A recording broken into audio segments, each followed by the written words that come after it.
rare view of my bathroom. So we are 17 weeks out today. We're starting the 4th week of prep today, 17 weeks out. Honestly, it's already flying by, this prep. So after this week, it's already going to be a month into prep, which is crazy. So again, it's a 20-week prep, like I said before, and it's going to be a slow and steady cut. So these, like I said on my YouTube video, I think I put on YouTube, where these first 4 weeks of prep, so this is the last week we're doing this, to where I'm actually eating more carbs than I was off season, to where we keep the muscles full.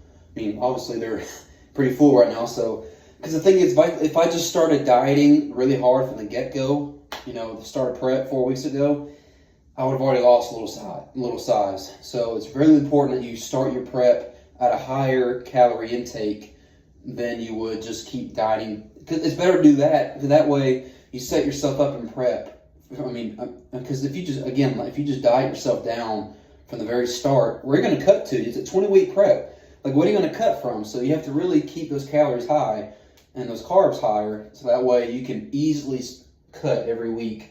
That way you're not just killing yourself at the end of prep. So, but guys, I know you guys have asked me, a lot of you have asked me actually, how I get such tight abs, such a tight waist at the end of the cut. So this stuff right here is called Abs of Steel. It's a maximum definition cream. It's got 5% coaxial in it. So it's pretty much a fat burning cream. Now you might think that this is a scam, whatever. This stuff right here is not a scam. So obviously, if you cut yourself down to the extreme levels, you're going to get a nice waist. But to get that tight waist that you want, you turn it around, it's just no fat at all.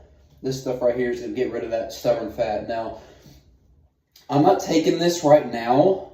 Usually I start taking the Abs of Steel when I'm around the 12 weeks out mark, because that's when I really start to see the definition and where I can start to see where the fat is lingering. So basically what you want to do is, of course, you want to give your body time throughout the cut to lose the fat and water. You don't want to use this at the very start, because you want to let the body just naturally, because you can't fat reduce, you can't spot reduce fat. So that's a myth. So let your body decide where it loses fat and water first.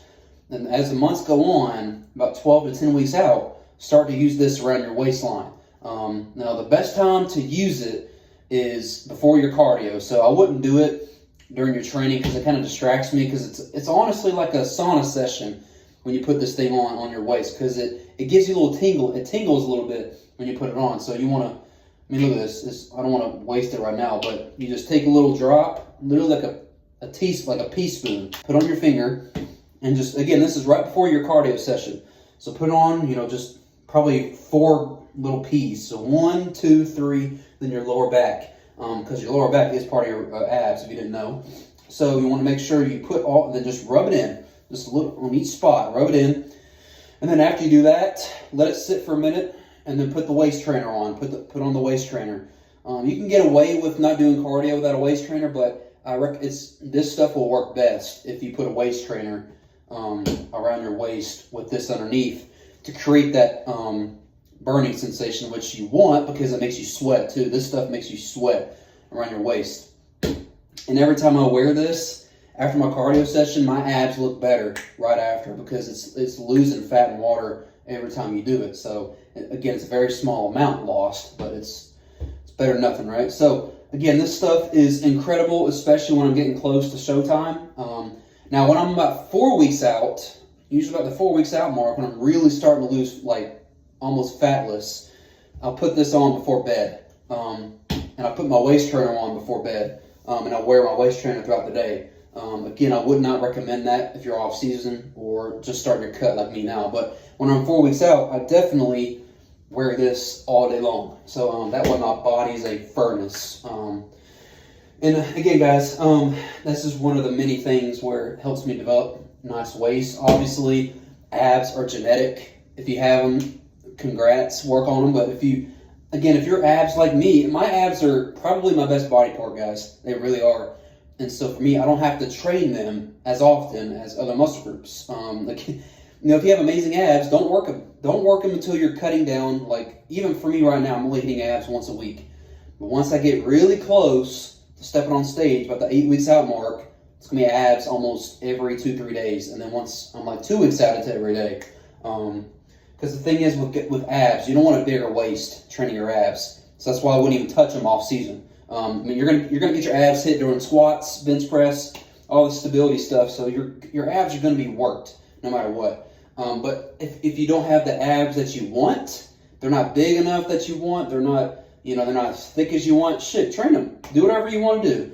But I'm just telling you guys, with this abs of steel stuff, with amazing abs, you combine those together, you're going to have a tight ass waist on stage. So, I mean, a waist like this.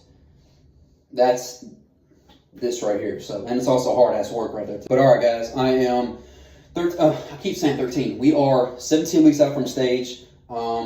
Again, I cannot wait for this prep. I cannot wait for this show this year. It's going to be a good one. Hopefully I can keep most of my size this prep. I think I will. Again, I'm a lot leaner this prep, which again, that allows me to eat more food at the start. Because usually when I start prepping, it's just dieting right from the very. I mean, obviously I'm dieting right now. It's clean foods I'm eating. It's just a larger quantity than I did off season. So it's just and again, off season I had a lot of fruit, a lot of vegetables, a lot of shakes and all that. But now it's more about just chicken, beef, fish, and oatmeal. Those I'm cutting fruit out. So my body just, for me, retains water when I eat too much sugar. So we're going to get rid of fruit. I hate that. That's the one thing I hate about prep is I love fruit so much. Maybe when I have a refeed day coming soon, which I think I'm going to have quite a few refeed days this prep, fruit will come in a lot. So probably a pound of fruit. Get those sugars back in you. But anyway, guys, posing session. I'm going to have a posing session tomorrow at my coach's home gym. We'll go live on TikTok during that. So again, I'm not going to look my best tomorrow because I'm not shredded yet, but I will look pretty good, I think. And again, this year I'm probably going to be my biggest and leanest I've ever been. And again, I'm only 185 right now, but I'm the best 185 I've ever been. Like I would honestly say at 185 right now, I'm bigger at 185 than I was at 200 pounds last year. So that kind of gives you an idea of, okay, I actually built muscle this year. So, but yeah, guys, 17 weeks out, cannot wait to step on stage this year. I might do a September show as well on the beach this year, NPC Bash. It's a natural show. I want to do it so bad, but because I never done 2 shows back to back before. I always give my body a break from dieting. But after the first show, we'll take a week break from training and everything and get back to it if I want to do the next show. Because it's only 4 weeks apart. So think about that. It's only 4 weeks apart. So it's like, maybe not even a week off. It might be 2-3 days and then it's back at it. So I don't know. We'll see what happens. See how my body reacts to the post-show rebound. And then I actually might look bigger for the natural show. I don't know. We'll see. But all right, guys.